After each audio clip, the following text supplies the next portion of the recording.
Teach English and Tagalog, and these are my colleagues. Well, the others were not able to make it tonight, but this is Miss Jean and Miss Kite over there, and this is my daughter Jingjing, who grew up in Lasal secretly under the directorship of Dr. Peña Florida. She was the only director who allowed me to bring my daughter to school since she was 2 years old. So I really can't forget her kindness and generosity also to my daughter. Actually, all the other directors did not allow me to bring my daughter, and almost lost my job before because of bringing a child to school. I remember I received 3 memos from the Vice President reprimanding me from bringing my daughter to school. But when Dr. Penn came and she became our director, she allowed me to bring my daughter. And I was so thankful to her. Kahit na tinatago ko yan sa mezzanine ng office, at tinuruan ko siya magtimpla ng gatas niya para hindi ako ma-istorbo sa pagtuturo. Kaya sabi ko, ma'am, dadaling ko na lang yung anak ko kaysa sa mag-absent ako. Pwede po ba? Kaya, okay, sige. Basta lang siya, huwag lang siyang maglilikot sa office. Upo lang siya, tapos pinabayaan niyang kut-kut-kut na ng kung ano-ano. So anyway, during her term in the center, we called her directorship 7 Heaven. Kasi we felt that we were in heaven when she was our director. Pag meeting, ang sarap ng mga food. Hindi siya marunong masyado magtipid katulad ng ibang directors. Laging yummy ang food namin. And then she was very considerate. And yet, we tried to do our best para center, para mas maraming mag-enroll. Kasi we started with only a few students before. Pero nung dumating siya, wow, na-organize lahat, ang scheduling, ang tali-talino ni ma'am talaga. Tapos parang pumayos lahat nung dumating siya sa center. Kaya talagang 7 years yun na talagang wala kaming problema. Unlike dun sa iba naming mga naging boss, medyo hindi kami comfortable. Pero sa kanya, ang saya-saya namin talaga. 7 Heaven yun. Hindi namin makakalimutan. Tapos, nung na-stroke na siya, nalungkot kami kasi, ay nako. Tapos ang kaligayahan namin nang nagbaybay si ma'am dahil kailangan niya na magpahinga. So anyway, meron akong isang hindi malilimutang anecdote. Nung dumating si ma'am, sabi ko sa dating director namin, Mimi, si Dr. Versosa, we just called her by her first name. Mimi, pakilala mo naman ako sa bagong director kasi mukha siyang serious at saka baka strict pa. Pakilala mo naman ako. Sabi niya sa akin, bahala ka sa buhay mo, magpakilala ka mag-isa mo. Kasi masyadong papagbiro yun. So one day, pumasok ako sa office niya, naglakas loob ako. Nagsusulat siya, busy. Good morning, ma'am. Good morning. Yes? Hindi niya ako kilala. Sabi ko, ako po si Norma Lim, yung isa sa mga teachers niyo, ma'am. Nagpapakilala ko sa inyo. Kasi nagkakasalubong tayo doon sa labas, hindi niya ako kilala. Sabi, ay, ganun ba? Oo, sige. Sabi ko, ma'am, you're welcome to my classroom anytime. Pag gusto niyo mag-observe, okay lang po. Kahit na announced or unannounced observation, pwedeng-pwede, ma'am. Pero hindi naman totoo yun. Siyempre, uncomfortable naman ko yung mga teachers, di ba, pag may observation. Pag may observer, medyo nininervous kami, di ba? Sabi ko lang sa kanya yun, para ano lang, para tsaring gano'n. Tapos sabi naman niya, oh siya, sige, sige, ha? Pag may time ako, hayaan mo, mag-observe ako sa klase mo, pag may time ako, kasi lagi akong busy. Oo nga, ma'am. Sige po, anytime. Basta po kayo. Malis na ako. Kinabukasan, dumating siya. Agad-agad. Diyos ko, ano ba ito? Nagulat ako. Nanlamig yung kamay, tsaka pa ako na nakita ko siya sa room. Like, good morning. Ay, man. Ay, welcome po. Hindi ako masyadong ready nun eh. Tapos tama ang topic ko was future tense. Sabi ko, teka muna, kailangan meron akong gawing isang activity na medyo may impress siya. Kasi siyempre, first time niya ma-observe yung klase ko, my God. At tapos nga, naisip ko magtuturo ako ng song, yung Kaya Sera-Sera. Sabi ko, naku, baka strict pa kaya ito, ano kaya magiging feedback sa akin? Diyos ko po. At di naupo na si Ma'am. Kasi Ma'am, ito kayo, nanginginig akong biglang, I had cold hands and feet. Sabi ko, Diyos ko po, ano ba ito? Hindi ko na alam kung ano yung mga sinasabi sa mga estudyante, pero I tried to be lively, ganyan. Nung nagturo na ako ng Kaya Sera-Sera, kumanta na kami, pati siya. Sera-Sera. Ganado si Ma'am. Sabi ko, Diyos ko, nagustuhan niya yata yung lesson ko. Kinabukasan, nagbigay agad siya ng feedback. Hindi katulad yung mga observers na hindi mo alam kung ano ba ang impression sa'yo, kung positive ba or negative. Pero siya, nalaman ko agad ng feedback niya. Sabi, ang gaganda ng mga ano niya sa akin, mga comments niya, na-inspire ako talaga. Kaya mas lalo akong sinipag magturo. Ganyan si Ma'am. Tapos minsan naman, siguro naawa siya sa akin dahil medyo meron akong financial setback noon. Tapos tinawag niya ako, pinatawag niya ako one afternoon. Sabi ko, ano kaya atras ko kay Ma'am, ba't kaya ako pinatawag? Kasi sabi niya, normally ka. Gusto mo ba magturo ng Japanese? Tutorial, Ma'am? Oo, sa bahay. Pupuntahan mo sa Ayala, sa Makati. Sayang din yun. Tapos, you're getting paid na diretso talaga, not through Lasal. Talagang personal mo na yun. Kasi para kumita ka, guys. Ay, thank you, Ma'am. Sabi na po, sige po, puntahan ko. Sige, bukas punta na ako doon.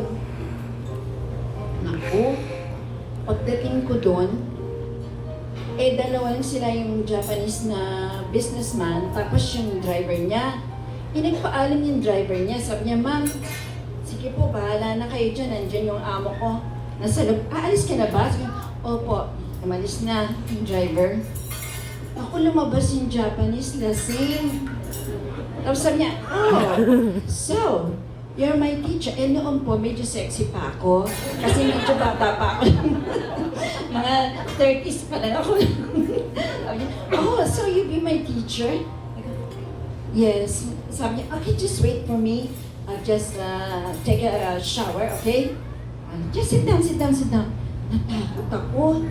Sige, teka, aalis na lang ako. Ayoko ng ganito kasi lasing siya. Di umalis na ako. Kinabukasan pinatawag ako ni Ma'am. Sabi, Norma, tumawag dito yung secretary ng Japanese. Hindi mo raw tinuruan? Bakit? Naku, Ma'am, kasi hindi pogi. Hindi pogi, Ma'am. Kaya umalis ako. Pero siyempre, binibiro ko lang siya. Sabi niya, hindi ganon. Hindi pogi sa hindi pogi. Hindi mo hindi dahil sa hindi pogi, hindi importante yung itsura ng tao. Kung talagang gusto niya matuto, hindi Ma'am, kasi lasing. Ay, ganun ba? Lasing po, di na lang umalis ka. Nakakatuwa talaga si Ma'am. Sabi ko, naku excited na excited pa naman siya. Sabi ko, naku Ma'am, salamat na lang at talagang alam ko yung concern ko sa akin. Kaya yun ang mga bagay na mga hindi ko malimutan kay Ma'am.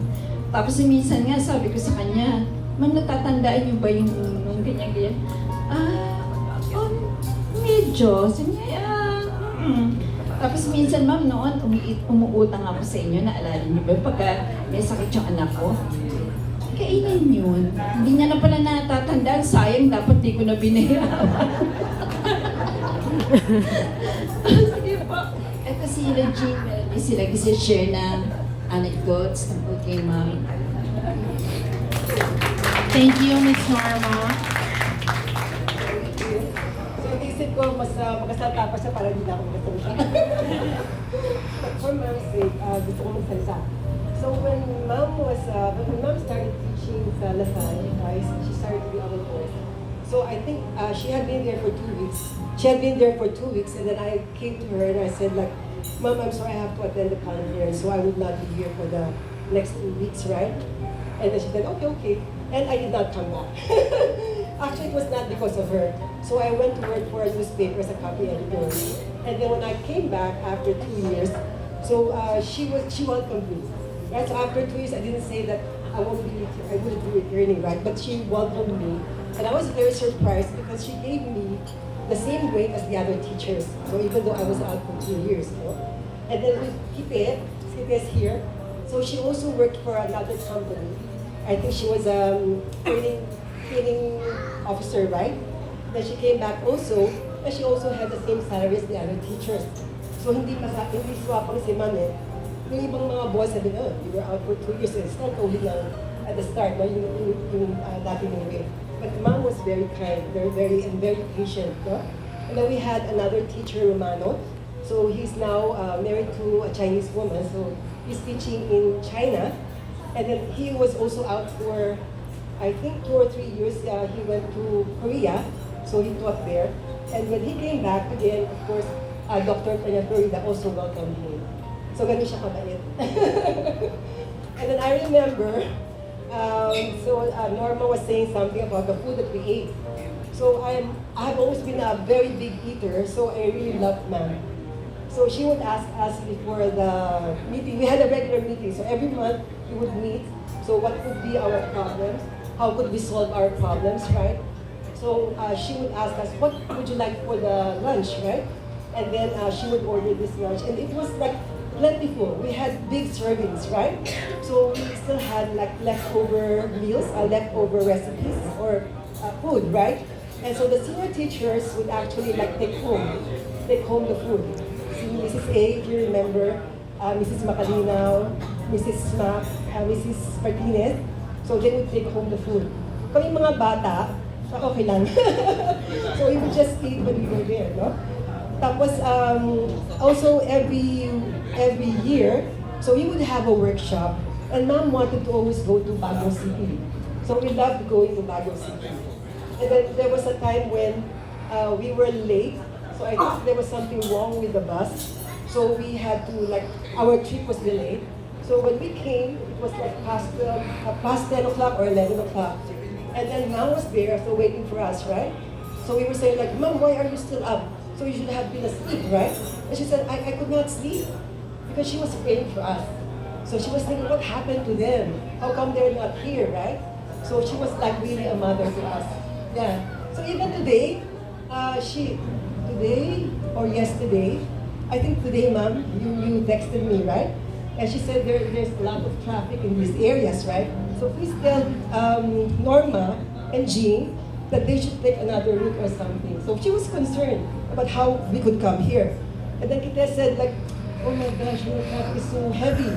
But you know, we could not come, okay, to the party of Dr. Tena Florida. So we owe her that much, okay? And then, so every year, so we would go to Baguio City, right? And then Ma'am would like to buy a lot of clothes in Baguio City. So sometimes there would be like 2 sacks of clothes, right? So she loved the dressing up. And then, because it was a workshop, so we would start our workshop at the office. So we would start like maybe in the late afternoon, we would start, and then we would go to the bus station, then we would take the bus, go to Baguio City, right? And in Baguio City, we would have the next day, the next morning, for another workshop. But of course, we took our time shopping, right? And then Ma'am said, oh, this is an annual workshop. So this means that we work in Manila and we shop in Baguio. So we loved having her. But after that, we didn't have any workshops in Baguio City anymore. So we missed the workshops because mom got sick, right? So we missed going to Baguio City and we missed mom. And from that time on, so we always went to her house, Norma and Kite. So every year we go to her house to just to visit her, no? And we're happy to be here, ma'am. Thank you for inviting us.